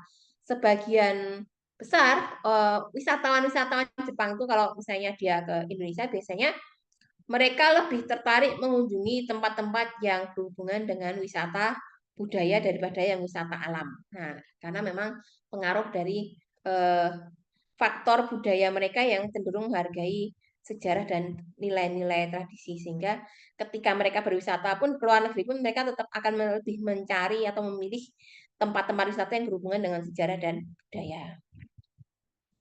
Mungkin akan berbeda dengan orang-orang Australia. Orang Australia itu ya bersama dengan orang Amerika ya, cenderung hedon budaya. Jadi kalau mereka sedang liburan, orang Australia itu kalau liburannya mereka kan biasanya ke Bali. Nah, aktivitas yang dilakukan wisatawan Australia di Bali itu ya tidak jauh-jauh dari kawasan Kuta dan beberapa klub-klub malam yang ada di sana. Jadi aktivitas wisatanya kalau nggak surfing ke pantai, berjemur, ya nongkrong di klub-klub. Nah, hari ini di klub mana, besok di klub mana. Jadi itu adalah kebiasaan wisatawan dari Australia. Tujuan berwisata hanya untuk bersenang-senang. Nah, kemudian yang kedua, gaya berwisata. Wisatawan dari budaya kolektivitis cenderung bepergian dalam jumlah berombongan atau kelompok besar dan lebih menghargai interaksi sosial. Sementara mereka yang berasal dari budaya yang sifatnya individualis lebih menyukai wisata dalam jumlah kecil atau secara mandiri, solo traveling. Nah, kalau masyarakat Indonesia itu karena dia dikenal sebagai budaya kolektivitas yang tinggi atau komunalitasnya sangat tinggi, maka biasanya kalau masyarakat Indonesia itu kebanyakan kalau berwisata senangnya yang beramai-ramai, berombongan, naik bis, nanti pakai topi atau seragam kaos yang sama, ya kan? Pakai jasa biro perjalanan wisata, berfoto-foto di tempat wisata, nah itu kebiasaan dari masyarakat Indonesia sebagai wisatawan. Berbeda dengan mungkin kalau orang Amerika yang cenderung budayanya adalah budaya individualis. Nah, orang-orang Amerika ini lebih suka melakukan perjalanan wisata secara mandiri atau dalam jumlah kecil saja, tidak berombongan, dan biasanya mereka mengatur perjalanan itu secara mandiri, tidak melalui biro perjalanan wisata. Oke. Ya, itu nanti bisa dibaca sendiri. Kemudian yang ketiga, preferensi aktivitas berwisata. Nah, ini kaitannya dengan religi dan spiritualitas. Wisatawan dari latar belakang budaya yang religius mungkin lebih tertarik pada wisata-wisata religi atau spiritual dengan mengunjungi tempat-tempat suci dan berpartisipasi dalam ritual keagamaan. Nah, ini ada beberapa masyarakat yang mungkin memiliki akar budaya spiritual yang kuat, sehingga ketika mereka berwisata pun cenderung memilih tempat-tempat wisata yang berkaitan dengan nilai-nilai spiritualitas berwisata sekaligus beribadah. Yang ini yang keempat, persepsi terhadap resiko dan keamanan. Nah, ini persepsi budaya terhadap resiko mempengaruhi bagaimana wisatawan memandang resiko seperti bahaya kesehatan, keselamatan, atau resiko budaya saat berpergian ke destinasi wisata tertentu. Wisatawan dari budaya yang cenderung menghindari resiko mungkin lebih berhati-hati dalam memilih destinasi dan aktivitas, karena seperti kita ketahui juga bahwa beberapa negara atau mungkin destinasi wisata itu memiliki image yang kurang baik terkait dengan faktor keamanan dan keselamatan. Nah, itulah yang kemudian juga akan memengaruhi di dalam persepsi resiko dan keamanan dari si wisatawan itu sendiri. Sehingga seringkali kadang-kadang wisatawan itu merasa lebih nyaman ketika mereka mengunjungi negara-negara atau tempat-tempat yang memiliki kesamaan budaya atau bahasa, karena ini bisa mengurangi rasa anxiety atau cemas terkait adaptasi budaya. Jadi bagi sebagian wisatawan itu mereka cenderung memilih negara-negara atau mengunjungi negara-negara yang memiliki latar belakang budaya yang kurang lebih sama atau hampir sama dengan negara asalnya, sehingga mereka akan merasa lebih nyaman ketika berada di negara tersebut. Misalnya orang Indonesia liburannya ke Malaysia. Kenapa ke Malaysia? Karena kalau di Malaysia kita masih bisa menemukan nasi. Terus kalau mau tanya-tanya, mungkin kita bisa menggunakan bahasa Indonesia, mereka akan ngerti karena bahasa Melayu sama bahasa Indonesia kan kurang lebih hampir sama, meskipun berbeda ya. Atau bahasa Inggrisnya apa adanya pun mereka juga akan ngerti. Nah, kemudian makanan-makanan yang ada di sana juga tidak jauh berbeda dengan makanan-makanan yang ada di Indonesia. Masih ada nasi. Nah, jadi sehingga mereka lebih nyaman ketika berada di Malaysia. Mencari makanan yang halal pun juga tidak akan susah karena sama-sama mayoritas penduduknya adalah penduduk Muslim. Nah, itu misalnya seperti itu. Perilaku konsumsi ini berkaitan dengan pembelanjaan dan souvenir. Latar belakang budaya mempengaruhi apa yang wisatawan anggap berharga untuk dibawa pulang sebagai souvenir. Nah, wisatawan dari budaya kolektivitis cenderung membeli oleh-oleh untuk keluarga, teman, dan kolega, sedangkan mereka yang berasal dari budaya individualis cenderung lebih fokus pada membeli barang untuk kepuasan pribadi. Ini bedanya. Kalau biasanya kayak misalnya orang Indonesia itu karena kolektivitasnya sangat kuat. Nah, biasanya kalau pergi berwisata belanja oleh-oleh itu nggak bisa sedikit, mesti belinya banyak karena nanti kembali dari berwisata akan dibagi-bagikan kepada keluarga dan teman-temannya. Nah, itu. Oke, itu persepsi dan sikap terhadap budaya lokal, toleransi dan adaptasi wisatawan yang lebih terbuka dan toleran terhadap perbedaan, cenderung lebih mudah beradaptasi dengan budaya lokal dan menikmati interaksi dengan penduduk setempat. Menghormati budaya lokal, latar belakang budaya dapat mempengaruhi sejauh mana wisatawan menghormati nilai-nilai adat dan tradisi lokal. Pengaruh agama dan kepercayaan. Nah, ini pembatasan atau anjuran agama wisatawan yang berasal dari latar belakang agama tertentu cenderung memiliki perbatasan atau anjuran dalam berwisata, seperti memilih destinasi yang sesuai dengan keyakinan agama mereka atau menghindari aktivitas yang bertentangan dengan ajaran agama mereka. Jadi mungkin karena faktor keyakinan, jadi mereka pun juga cenderung memilih atau mendatangi destinasi-destinasi wisata yang memiliki kesamaan dengan agama atau keyakinan yang mereka anut. Jadi mereka menghindari kunjungan-kunjungan ke destinasi atau tempat-tempat wisata yang mungkin berbeda agama atau keyakinan dengan si wisatawan tersebut, misalnya seperti itu. Meskipun ini juga tidak semuanya seperti itu. Di ziarah dan wisata religi, sejumlah wisatawan termotivasi untuk melakukan perjalanan ziarah berdasarkan ajaran dan kepercayaan dari agama mereka. Jadi latar belakang budaya itu akan membentuk kerangka berpikir, nilai norma yang mempengaruhi sikap dan perilaku wisatawan, mulai dari pemilihan destinasi sampai aktivitas wisata yang akan dilakukan selama perjalanan wisata tersebut. Dengan memahami peran budaya ini, maka penting bagi industri pariwisata untuk bisa memberikan layanan dan pengalaman yang sesuai dengan kebutuhan dan harapan wisatawan itu sendiri. Oke, sampai di sini sebelum saya menjelaskan ada tugas untuk kelas ini, ada yang mau ditanyakan dari materi yang saya sampaikan? Buat materinya nanti ada di mana ya, Bu? Di Simaster kah? Di Simaster, Atau nanti di akan saya share saya upload di Simaster sehingga nanti bisa kalian download juga. Oh ya, baik. Terima kasih, Bu. Ya, sama-sama. Ada lagi? Tidak ada? Tidak ada, saya akan menjelaskan untuk tugas. Nah, dari materi ini saya ada tugas untuk kalian yang harus dikerjakan. Tugas ini dikerjakan secara kelompok ya, bukan individu. Tugasnya tugas kelompok. Kelas B ini ada, kalau nggak salah, berapa ya? 30 ya? 31. Nah, mungkin satu kelompok 5 atau 6. Nah, satu kelompok 5 atau 6. Satu kelompok 5 atau 6 orang, karena 30, ada 32. Jadi mungkin nanti ada yang 6 kelompoknya. Jadi silahkan nanti kalian bikin kelompok 5-6 orang satu kelompok untuk mengerjakan tugas ini. Tugasnya adalah saya akan meminta kalian untuk terjun ke lapangan, melakukan pengamatan atau observasi ke lapangan untuk mengidentifikasi motivasi wisatawan di salah satu daya tarik wisata atau objek wisata yang ada di kota Jogja ini. Caranya dengan melakukan wawancara yang mendalam kepada 6 orang wisatawan saja. 6 orang wisatawan. 3 wisatawan domestik dan 3 wisatawan mancanegara. Hal-hal yang harus kalian cari tahu dari melakukan wawancara tersebut dari poin A sampai F. Yang pertama, profil atau identitas wisatawan, ya, nama, usia, daerah asal, pendidikan, atau negara asal kalau dia wisatawan asing misalnya.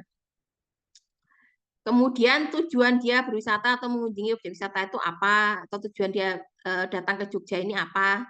Kemudian cara mereka berwisata apakah dengan rombongan atau berwisata sendiri atau wisata dalam jumlah kelompok yang kecil.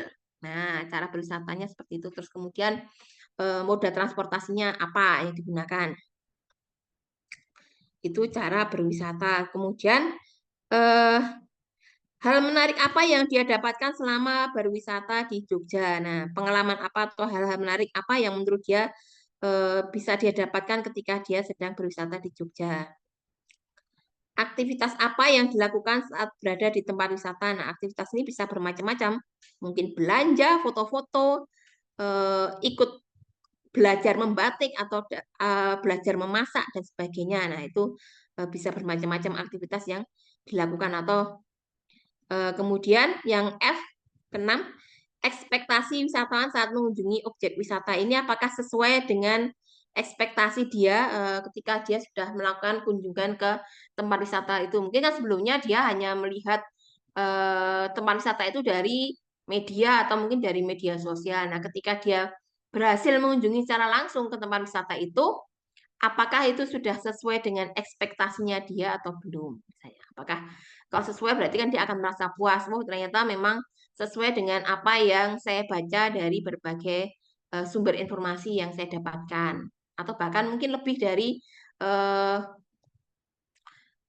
cerita-cerita orang yang ada di sosial media atau dari teman-teman yang menceritakan. Kalau menurut saya ini ternyata lebih bagus dari yang diceritakan, misalnya kayak gitu.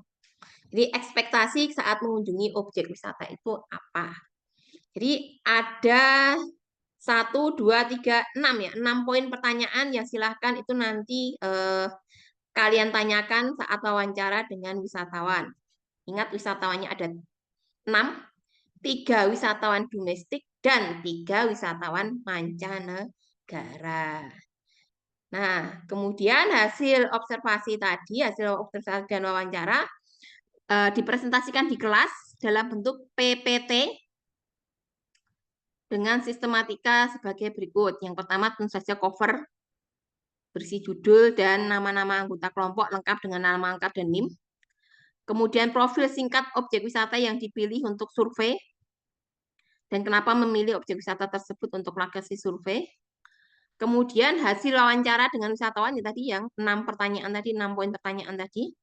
Lalu buatlah analisa kelompok mengenai motivasi dari hasil wawancara. Jadi setelah kalian melakukan wawancara dengan wisatawan tadi, tujuan berwisata, cara mereka berwisata, hal menarik apa yang dia dapatkan, aktivitas apa yang dia lakukan di tempat wisata ini, silakan kalian identifikasi motivasi apakah yang melatar belakangi si wisatawan itu mengunjungi objek wisata tersebut. Nah, identifikasi motivasinya ini bisa lebih dari satu. Jadi kalau menurut saya kok Bu ini sepertinya kalau menurut kami ini motivasinya adalah motivasi sosial. Tapi kalau dari jawaban yang diberikan tadi kayak juga bisa masuk ke motivasi budaya. Jadi ada 2 motivasi, misalnya motivasi sosial dan motivasi budaya. Nah, jadi boleh lebih dari 1 motivasi menurut hasil analisa kalian terkait dari jawaban yang diperoleh dari wawancara dengan 6 orang wisatawan tadi. Seperti itu. Sampai di sini ada yang mau ditanyakan untuk tugasnya. Jadi tugas ini adalah tugas ke lapangan. Jadi ini harus benar-benar mencari wisatawannya, kemudian kalian melakukan wawancara kepada 6 wisatawan tersebut.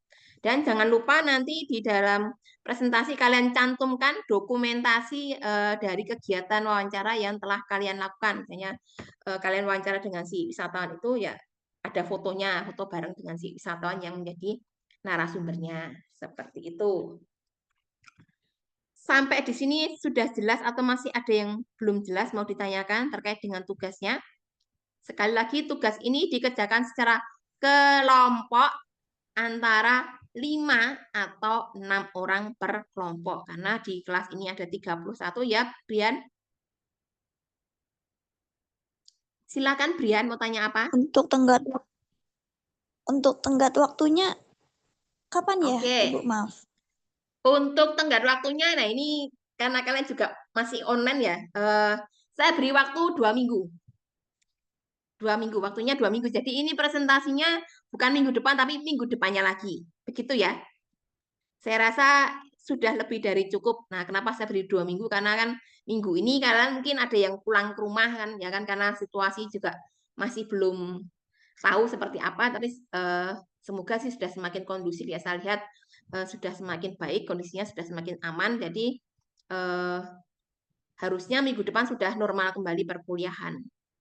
Nah, ini karena mungkin di minggu ini masih banyak yang pulang kampung, masih banyak yang online. Jadi untuk pengerjaan tugasnya ini saya beri waktu 2 minggu. Jadi presentasinya adalah bukan minggu depan, tapi minggu depannya lagi. Dan saya rasa itu sudah lebih dari cukup. Nah, berarti tugasnya kan setelah ini silahkan nanti bikin kelompok. Gimana, Brian? Untuk kelompoknya kita tentukan sendiri kan ya berarti, Bu? Ya, silahkan bikin kelompok sendiri. Saya tidak ikut campur dengan pemilihan kelompok. Jadi, saya serahkan kepada kalian untuk bikin kelompok masing-masing. Pilih temannya sendiri-sendiri. Satu kelompok 5 atau 6 orang. Seperti Baik, terima itu. kasih, Bu. Yang lain sudah jelas atau ada yang mau ditanyakan? Sebelum saya akhiri perkuliahannya pada pagi hari ini. Jelas, Bu. Jelas, Bu. Sudah jelas ya?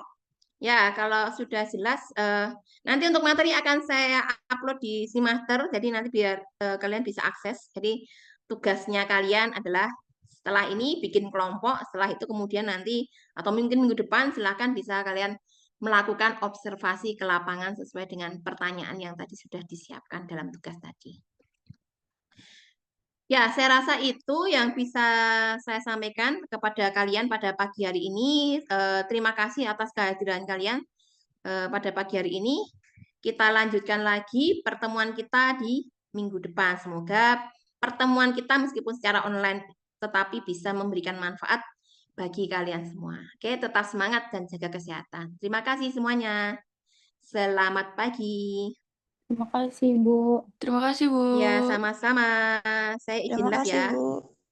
Ya, sama-sama.